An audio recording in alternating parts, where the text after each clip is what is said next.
Joining us right now is Senator Bill Cassidy. Glad to have you on the show again, sir. Hey, man, thank you for having me. You have got a lot going on, and let's start with the Kavanaugh hearing, the upcoming vote. Has Senator Kyle been sworn in yet to take the place of Senator McCain so that we've got a fairly strong majority on this?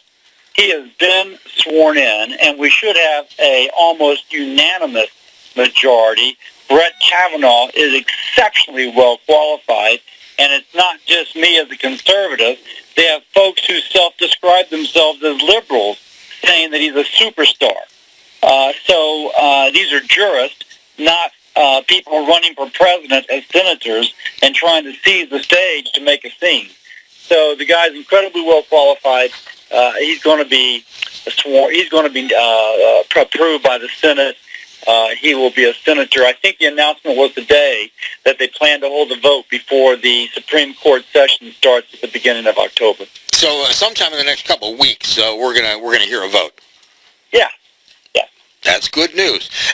Kevin and I were looking at what your guy Sean sent us, talking about legislation to end pharmacy gag clauses, which will save patients money on prescriptions.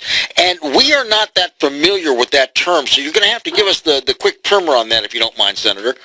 Yeah, the problem is that you've actually been affected by it. So what it is that if you go to the pharmacist and your pharmacist could you could save money by paying cash instead of paying your deductible. Mm-hmm. The pharmacist isn't allowed to tell you under some pharmacy contracts. Because if the pharmacist tells you, hey, listen, pay cash, it's $35, but if you pay your insurance copay, it's $50. If the pharmacist tells you that, he loses the contract. No kidding. Wow. You may have been affected by this. We're passing legislation that bans it for Medicare patients and then bans it for the privately insured patients, say through your employer. We should not be bailing out insurance companies. We buy insurance in order to get the best price, and the pharmacist should tell us how we get the best price. Let me ask you this: as a physician and someone I know you look into these very deeply. Does this apply to a lot of the most commonly prescribed drugs, such as generic Lipitor, for example? It depends upon the pharmacy benefit manager, but yes, it could apply to pharmacy benefit managers. By the way, we're also trying to get it so that pharmacists tell you the price. The Consumer Reports had a secret shopper who went out and looked for the cash price. So this is somebody who's not insured, and they're going not with an insurance contract, but they're just going to buy drugs. Mm-hmm. They found that for 7 different generic medicines, the price ranged greatly. One of them from $44 to $700. Whoa!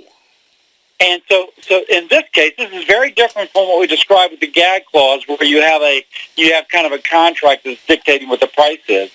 In this case, it is, listen, I am uninsured. I need drugs. And you don't know it till you walk in. As far as you know, that's the list price, $700. And they take advantage of the fact that there's no comparison shopping. So we're trying to make it so that pharmacies actively push this out. By the way, you can go on the internet, but as it turns out, the independent pharmacies were the ones that had prices that were as cheap as the internet. Mm-hmm. So if you're buying medicine without insurance, hey, check it out. Find out what the price is, and we're working on legislation to make that easier. This is probably not going to be real popular with pharma and other medical lobbies. In this case, for the generic medicine, the base price is $44. It was the pharmaceutical chain, it's the pharmacy chain that's making the money on that one. Uh-huh. And what you look at is throughout the whole system, people are making money off the patient or off their, either they're paying higher premiums or they're paying more out of pocket. I'm trying to change that to give the patient the power so that she is the one who if you will, it turns towards her, not away from her. Staying in the medical vein, we understand there's legislation going to be debated on the Senate floor to address the opioid crisis. What can you tell us? Oh, that's going to pass. In fact, it already has passed. We got several provisions in there. Unfortunately, almost everybody listening to this right now has been affected by somebody who's addicted to opioids. Mm-hmm. And so we've got several provisions in there, and we've passed other provisions in the past trying to make it easier for law enforcement to track down drugs coming in from China through the mail, for example, to making it easier for states to know which treatment programs do a good job and which treatment programs do a lousy job, and we're working on every point in between. Now then, as we talk about these pharmaceutical crises and all that, the opioid crisis is upon us. This is something that a lot of us have been watching with a great deal of interest, and you're no exception to that as well. There is some legislation. Mentioned. Yeah. But what I wanted to know is this legislation that you're introducing? Is it going to be the kind of thing that should get a quick passage and a signature, or is this the kind of thing that's going to get hung up on minutia? The gag clause bill is going to pass this week. There's two of them, actually, one for the Medicare patient, one for those with employer-sponsored insurance or individual policies. Mm-hmm. So that will pass this week. I don't know if the House has passed it yet. The Senate may be a little bit ahead of the House in this. But this is the sort of thing that I'm sure will pass the House and the President will sign into law. There's an incredible amount of support for this. Well, let's take a little bit of time now and talk about the Service Academy Day in Baton Rouge. That's coming up. And, of course, this is when the members of the Congress from both houses get to make appointments to our military service academies, and I guess the Merchant Marine Academy as well. What's coming up for Senator Cassidy and your Academy Day? Yeah, so it's going to be Saturday, September 15th. It's coming up quickly. By the way, I just thank you all for acknowledging 9/11. And what I have found since in my time in Congress and the Senate is that our young people want to serve. And that spirit that just came out of all of us after that incredible catastrophe, you just see these really great kids who want to go to one of these service academies and devote their life to serving our country and our defense. So it's going to be this Saturday. It's going to be from 9 to noon. 9 a.m. to noon, with registration starting at 8:30 a.m. at Capitol Park Museum. That's right across from the new state capitol. Mm-hmm. And if you're in any of the parishes touching East Baton Rouge Parish, please come. My folks will be there, Kennedy's folks, Abraham's, Graves, Higgins, Richmond's, Nungesser. Everybody that can make an appointment will have staff there, including representatives of the service academies themselves. If you want more information, go to my website, cassidy.senate.gov. Do the students need to bring any kind of academic records, ACT scores, transcripts, any kind of proof of their public service commitment or anything, or just show up and talk to you? No, this is purely informational. They're going to have an opportunity to submit that when they apply for the academy. They're going to have an opportunity to submit that. But this is purely informational, to talk to representatives of the academies, etc. Well, and just to let people know, how many appointments does each United States Senator get to each service academy? Typically 2.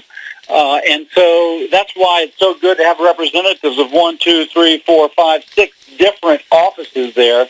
So between us, we'll be making 12 appointments to each of these academies. Merchant Marine does it a little bit different. Coast Guard does it a little bit different. But still, if you want information, come. Well, it is a great way for a young man or a young woman to get an extremely good education, by the way, on Uncle Sam. And by the way, when you're appointed, you start getting paid because you are actually in the Navy or the Air Force or the United States Army or the Coast Guard at the time that you're accepted in there for your college education. And then, what do you, after you're commissioned, you owe them 6 years, is it, Senator? I think it's 4. 4. And you come out as, I believe, a second lieutenant in the Army, for example. Mm-hmm. But, I mean, the quality of the people that do this is incredible. And they have different programs. So, for example, sometimes folks have everything together, but they're not quite academically ready. And so there's a prep school, for example, that some kids can go to and defer for a year their entry. But and the way I do it is I have a cross-section of Louisiana society folks who have gone to a service academy from different geographies, you name it. If there's a difference between us, I have it representative, or try to. I want to take the politics out of it. I want it to be purely quality, because there's too much at stake, which is defending our country and allowing the best person to do so. Senator Cassidy, always a pleasure to talk about the Military Academy Service Day and to have you on talking about legislation. We'll look forward to your next visit. Thanks for being with us. Thank you, man.